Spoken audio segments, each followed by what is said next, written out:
আসসালামু welcome back to my channel Ahnaf's magic recipe. আজকে আমি আপনাদের সাথে নিয়ে হাজির হয়েছি মজাদার একটা পিঠার রেসিপি নিয়ে। এটা এক ধরনের ডেজার্ট বলতে পারেন, যেটা আসলে লুকিংটা অনেক সুন্দর। আপনারা যে কোনো বার্থডে প্রোগ্রাম বা যে কোনো প্রোগ্রামে এটাকে সার্ভ করতে পারেন একটা অসাধারণ ডেজার্ট হিসাবে। এটা খুব মজাদার এবং হেলদি বাচ্চাদের জন্য, বাচ্চারাও খুব পছন্দ করে, আমার বাসায় সবাই খুব পছন্দ করে। এটার নাম হচ্ছে ডিম সুন্দরী পিঠা বা ডিম পান্তুয়া পিঠা, যে নামেই ডাকে না কেন, তবে আমাদের আঞ্চলিক ভাষায় এটাকে ডিম সুন্দরী পিঠা বলা হয়। তো আমি চেষ্টা করেছি আপনাদের সাথে সহজতে সে রেসিপিটা শেয়ার করার। আশা করি আপনাদের কাছে ভালো লাগবে। তো চলুন দেখে নেই আমাদের কি উপকরণ লাগছে। তো ডিম সুন্দরী পিঠাটা বানানোর জন্য আমাদের প্রথমে যেটা লাগবে সেটা হচ্ছে যে ময়দা। তো আমি এখানে আজকে একটা পিঠার মেজারমেন্ট করে দেখাচ্ছি। আপনারা যদি দুটা তিনটা করতে চান সেই ক্ষেত্রে আপনারা পরিমাণটা বাড়িয়ে নিতে পারবেন। আমি এখানে হাফ কাপ ময়দা নিয়ে নিয়েছি, আমি এখানে 1 কাপ ময়দা নিয়ে নিয়েছি এবং এখানে আমি দিয়ে দিচ্ছি 3 টেবিল চামচ গুঁড়ো দুধ। এখানে আমি দিয়ে দিচ্ছি 3 টেবিল চামচ গুঁড়ো দুধ এবং হাফ কাপ চিনি। এখানে চিনিটা সম্পূর্ণ আপনাদের টেস্টের উপর, বাট এই পরিমাণে হাফ কাপের চেয়ে বেশি লাগে না। এবার আমি দিয়ে দিচ্ছি সামান্য একটু লবণ। আপনারা জানেন মিষ্টি জাতীয় খাবারগুলোতে লবণটা খুব মিষ্টির ব্যালেন্সটাকে ঠিক রাখে, সেজন্য অবশ্যই লবণটা দেওয়ার ট্রাই করবেন। এবার আমি এটাকে খুব ভালো করে মিশিয়ে নিব ময়দা এবং গুঁড়ো দুধটাকে। অনেকে জাস্ট ময়দা দিয়েও তৈরি করে, বাট গুঁড়ো দুধ যখন দিবেন তখন ফ্লেভারটা অনেক ভালো আসে। আমি এখন এখানে 2টো ডিম নিয়ে নিয়েছি। একটা ডিম আমি ব্যাটারের সাথে ইউজ করব, আরেকটা ডিম আমি ভিতরে পিঠাটাকে ডেকোরেশনের জন্য ইউজ করব। এবার আমি এটাকে ভালো করে মিশিয়ে নিচ্ছি, পানি দিয়ে এটাকে গোলা করে নিচ্ছি। দেখতেই পাচ্ছেন অল্প অল্প করে পানি দিবেন। এই যে পানির অ্যাকচুয়ালি নির্দিষ্ট কোনো পরিমাপ নেই, তারপরও আমি আপনাদেরকে বলে দিব আমার টোটাল কতটুকু পানি লেগেছে। যে দেখতে পাচ্ছেন আমি এটাকে ভালো করে মিশিয়ে নিয়েছি। এখানে 1 কাপ ময়দার জন্য আমার প্রায় হাফ কাপের চেয়ে 2 টেবিল চামচ বেশি পরিমাণ পানি লেগেছে। ব্যাটারটা আমি আপনাদেরকে ঘনত্বটা দেখিয়ে দিয়েছি। এখন এই ব্যাটারটাকে আমি 2টা ভাগে ভাগ করে নিব। যেহেতু আমি একটু কালার ইউজ করব, আমি এখানে 2টা কালারের লেয়ারগুলোতে যাতে একটু কালার বোঝা যায় সেজন্য আমি কালার ইউজ করব। আপনারা চাইলে কালারটাকে স্কিপও করতে পারেন। আমি এখানে সামান্য একটু ব্লু কালার দিয়ে দিয়েছি। দিয়ে এটাকে আমি একটু ভালো করে নেড়ে মিশিয়ে নিয়েছি।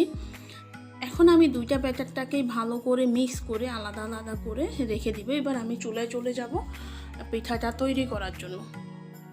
তো পিঠাটা তৈরি করার জন্য যেহেতু আমি ভিতরে ডিমের একটা ফিলিং দিব, তো প্রথমে আমি তাওয়াটাকে একটু ভালো করে গরম করে নিব। তাওয়াটাকে গরম করে নিয়ে আমি ডিমটা এখানে একটু বাটার দিয়ে দিলাম, 1 টেবিল চামচের মতো বাটার দিয়ে দিয়েছি।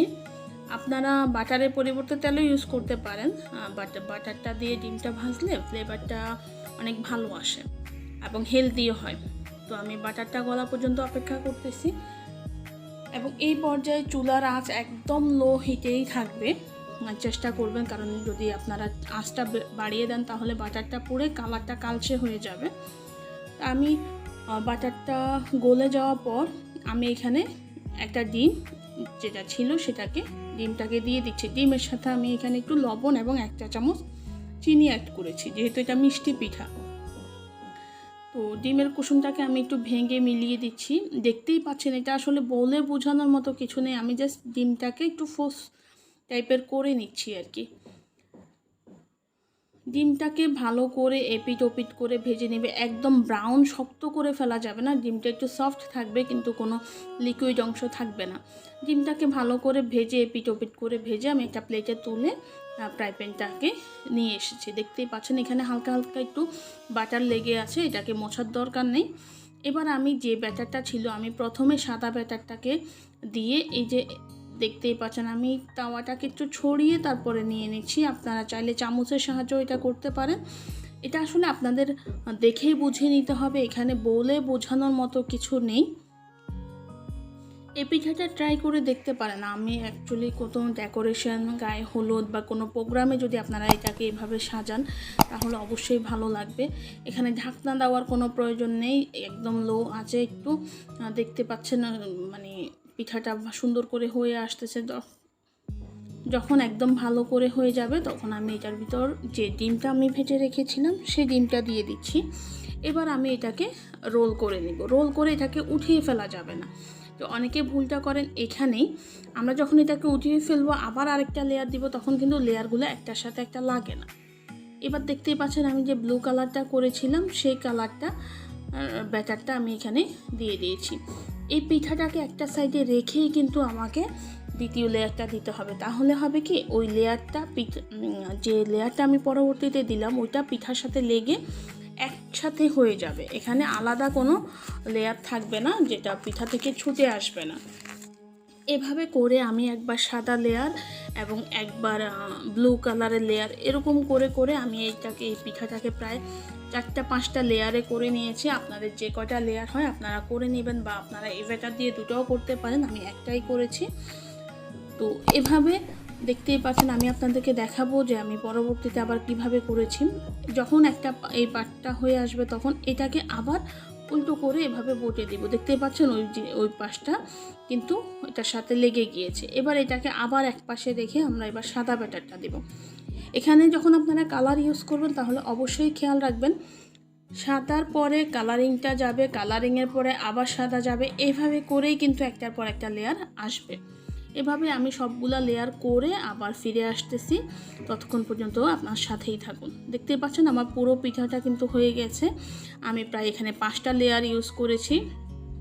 দেখতে পাচ্ছেন আমি এবার চলে আসলাম এটাকে আপনাদেরকে কেটে সার্ভ করে দেখাতে। আমার পেজ, আমার যে অনলাইন বিজনেস পেজ আছে ওখানে কিন্তু আমার এই পিঠাটা সেল হয়। অনেকেই এটা খুব পছন্দ করে, আমার বাসায় বাচ্চারা খুব পছন্দ করে। আসলে এটা ডিমটা খাওয়া হয়। আপনারা একটা জিনিস খেয়াল করবেন, যে জিনিসটা আসলে দেখতে অনেক সুন্দর হয় সেটা খাওয়ার আগ্রহটা একটু বেড়ে যায়। বাচ্চাদের ক্ষেত্রে বিশেষ করে আপনি যখন কোনো কিছু সাজিয়ে গুছিয়ে পরিবেশন করবেন তখন ওদের খুব পছন্দ হয়। আমি সাইডের যে অংশগুলো ছিল এবার এটাকে বাদ দিয়ে দিচ্ছি। দিয়ে আমি এবার পিঠাটাকে আপনারা আপনাদের পছন্দ মতো করে করে কেটে নেবেন। আমি এখন এটাকে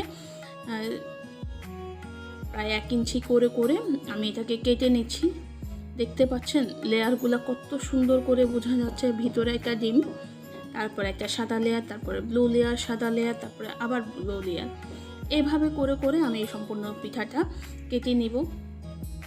এইভাবে প্রায় একটা পিঠা থেকে আমার 7টা বা 8টা লেয়ার বের হবে। আপনারা আপনাদের পছন্দ অনুযায়ী সাইজ করে নিতে পারেন। তো দেখতে পাচ্ছেন আমার অলরেডি কাটা হয়ে গেছে।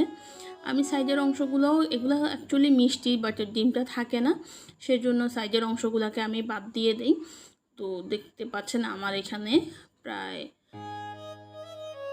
8টা লেয়ার বের হয়েছে। আমার এখানে 8টা লেয়ার হয়েছে, যেটা আসলে অনেক টেস্টি। আমার বাচ্চারা খুব পছন্দ করে। আশা করি আপনাদেরও সবার ভালো লাগবে। যদি ভালো লেগে থাকে তাহলে অবশ্যই আমাকে কমেন্ট বক্সে জানাবেন আপনাদের কেমন লেগেছে।